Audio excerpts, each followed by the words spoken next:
दोस्तों, आज हम शुरू करने वाले हैं क्लास 10th का chapter number first, real number वास्तविक संख्याएं, मैथ का। आज हम कुछ बेसिक सा इस चैप्टर के बारे में जानेंगे और कल से हम एक्सरसाइज इसकी में शुरू कर देंगे।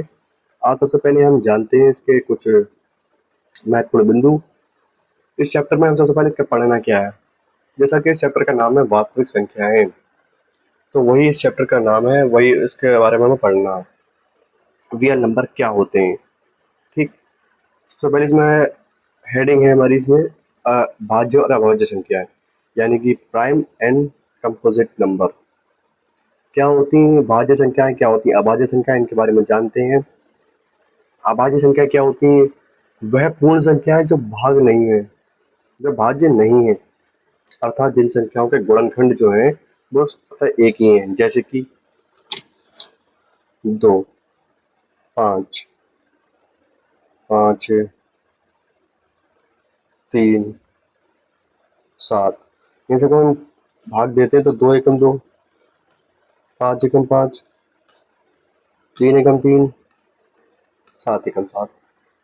ये है ना, मतलब वे सभी पूर्ण संख्याएं हैं। इसका पूर्ण है ना, वे सभी पूर्ण संख्याएं जिनका सिर्फ एक अंक से ही भाज्य हो चुका है, अर्थात काट सकें। या तो ये एक से कट जाएंगे, 1 7 7, तो 7 एकम 7।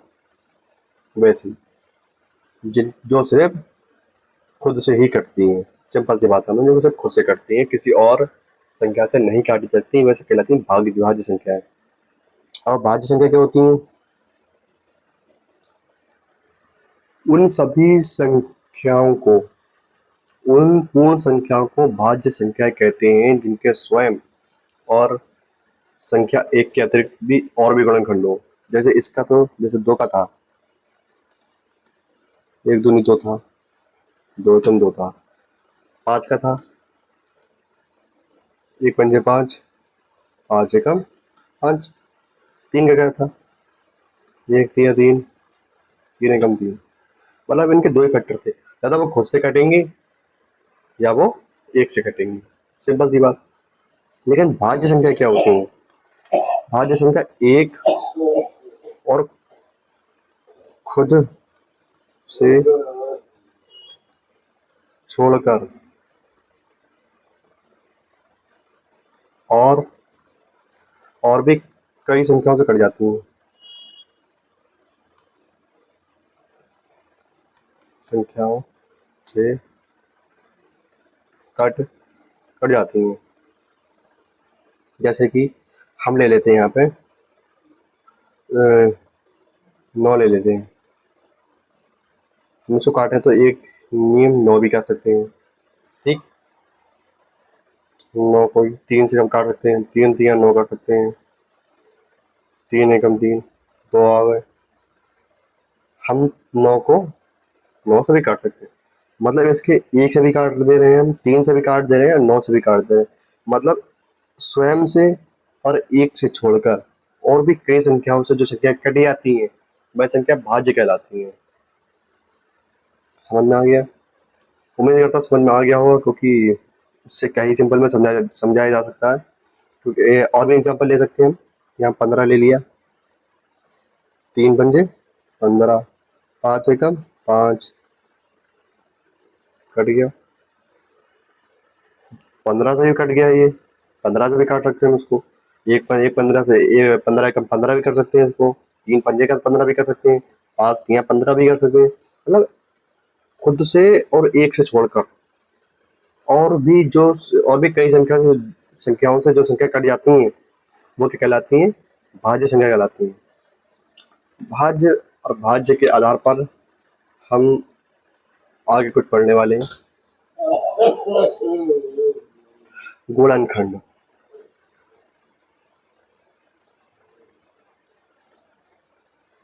गुणनखंड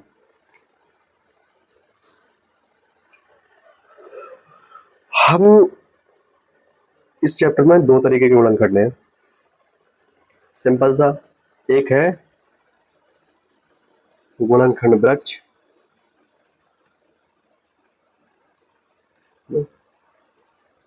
वृक्ष इस टॉपिक से एक का ऑब्जेक्टिव आ जाता है उसमें एग्जाम में। ऑब्जेक्टिव भी आ सकता है और 2 नंबर में सवाल आदमी 2 नंबर पे आ सकता है, बस इससे ज़्यादा कुछ नहीं है। बाकी गुणनखंड के आधार पे भी इसमें 1 नंबर ऑब्जेक्टिव या फिर 2 नंबर ऐसे सवाल आएंगे इस चैप्टर से। ज़्यादा इस चैप्टर से ज़्यादा कुछ नहीं है फिलहाल। आपको अपने ऑब्जेक्टिव जो है बहुविकल्पीय और जो 2 नंबर के जो सवाल होते हैं वो कुछ सवाल आ जाते हैं। तो गुणनखंड क्या होते हैं जैसे हमने अभी बताया था 15 3 पंजे 15 5 एकम 5। ये जो फैक्टर आए 3 इंटू 5 दो फैक्टर है, एक 3 एक 5 है। यही क्या है इसके 15 का गुणनखंड। और गुणनखंड वृक्ष क्या होता है 1630 80। मान ला एक डिजिट है, ठीक, इसका हमें फैक्टर बनाना है। कैसे हम इसको फैक्टर है उस चैप्टर में तो है, अब एग्जाम में जो है आपको दूसरे तरीके से मिलेगा, होगा इसी तरीके से, बट क्या होगा जैसे अभी मैं करके दिखाता हूँ। इसको मैं किससे क्या काट सकता हूँ 2 से काट दे रहा हूँ। 2 अट्ठे 16, 2 एकम 2, इधर एक हाथ से इधर चला गया, 2 नीम 18 और 0 का 0। ये है एग्जाम में क्या होगा आपको ये दे दिया होगा, ये दे दिया होगा, आपसे पूछा होगा ये बताओ यहाँ पर कौन सी संख्या आएगी। तो किस तरीके से आएगी, जब मैं इसको इससे भाग दूंगा तो मुझे ये मिल जाएगा, ठीक, मैं इससे इसको भाग दूंगा तो ये मिल जाएगा। कभी कभी ये दोनों दे रखे होते हैं, ये नहीं दे रखे होते, तो ये दोनों को गुणा करके मैं ये निकाल सकता हूँ मैं। अब इसको मैं काट लेता हूँ मैं। 2 चौक 2 से काट दे रहा था, 2 चौक 8 है नहीं। अब एक तो काट नहीं सकते, एक उतार लिया हमने, 9 को बताने पड़ेगा 0 लगाना पड़ेगा। तो 2 नीम 18 2 पंजे 10। इसी तरीके से बनता है फैक्टर वृक्ष या गुणनखंड वृक्ष। ये होता है गुणनखंड वृक्ष, ये होता है गुणनखंड। इनके आधार पर पूरे चैप्टर में सवाल दे रखे होते हैं। कुछ इंपॉर्टेंट रूल भी होते हैं, जैसे अगर 2 पूर्ण संख्याएं हैं, मान लिया एक ए है और एक बी है, इसका अगर हमें लासा निकालना है यानी कि एलसीएम निकालना है, तो या तो आप गुणनखंड करके बहुत लंबा पड़ेगा आपको, इस तरीके से निकाल सकते हैं आप।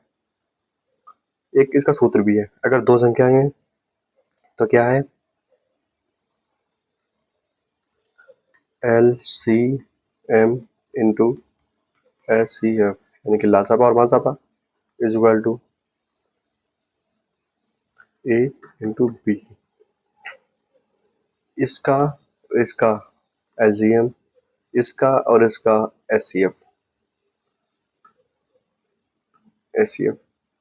और ये गुणा में ये दोनों संख्याएं किस तरीके से अभी मैं दिखाता हूँ। सवाल क्या है हमारे पास,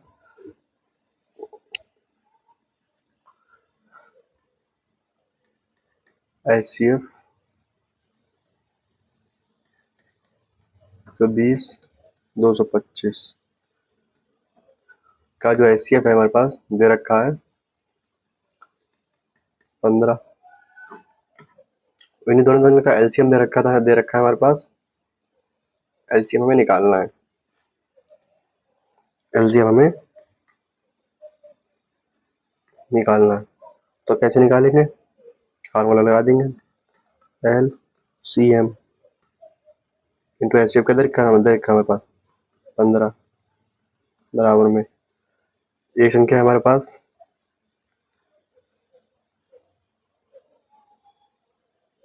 120 और बी नंबर हमारे पास है 225 यानी कि 120 225। एलसीएम निकालना है, 15 को उधर बैठे भेज दें गुणा में ही, L C M equal to 120 into 225 upon में 15। 15 में 15 काट लेंगे 225 15 जीरो को गुणा करिए तो 0, 15 दूनी 30 का 3, 30 का भी 0, बचा लगे 3, 15 का 15 और 3 18। LCM निकल के आ गया। ऐसी 3 संख्या होती है हमारे पास तो उसका सूत्र अलग है। अगर 3 संख्या है हमारे पास तो उसका LCM जो है हम इस तरीके से निकाल सकते हैं। LCM A और B C, ये हमारे पास 3 संख्याएं हैं।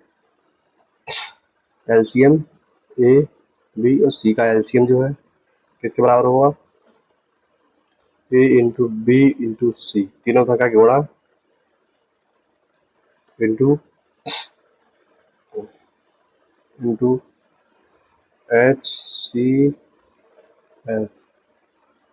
SCF किसका? A B C का SCF अपॉन में LCM AB का इंटू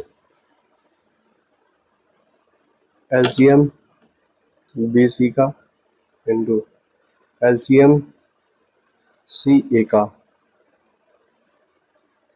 ये इसका सूत्र है LCM निकालने का। और SCF कैसे निकलेगा?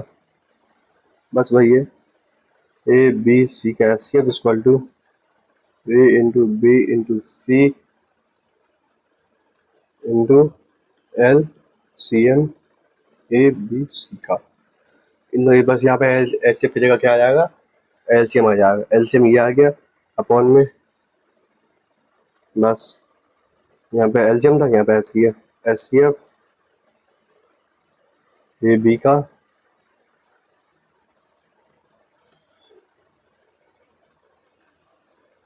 SCF B C का इंटू SCF CA का। ये सूत्र है। अब हम इसके आधार पर हम कल क्वेश्चन करेंगे। जब तक ये जय हिंद, जय भारत, इनकलाब जिंदाबाद, भारत माता की जय। और देखते रहे हमारे चैनल समाधान और क्वेश्चन को। और वीडियो समझ में आई हो तो लाइक कर दीजिएगा। कमेंट में कोई भी आपके डाउट हो तो डाउट पूछ सकते हैं अपना, मैं आपके लिए शॉर्ट वीडियो बना सकता हूँ। तब तक के लिए गुड बाय।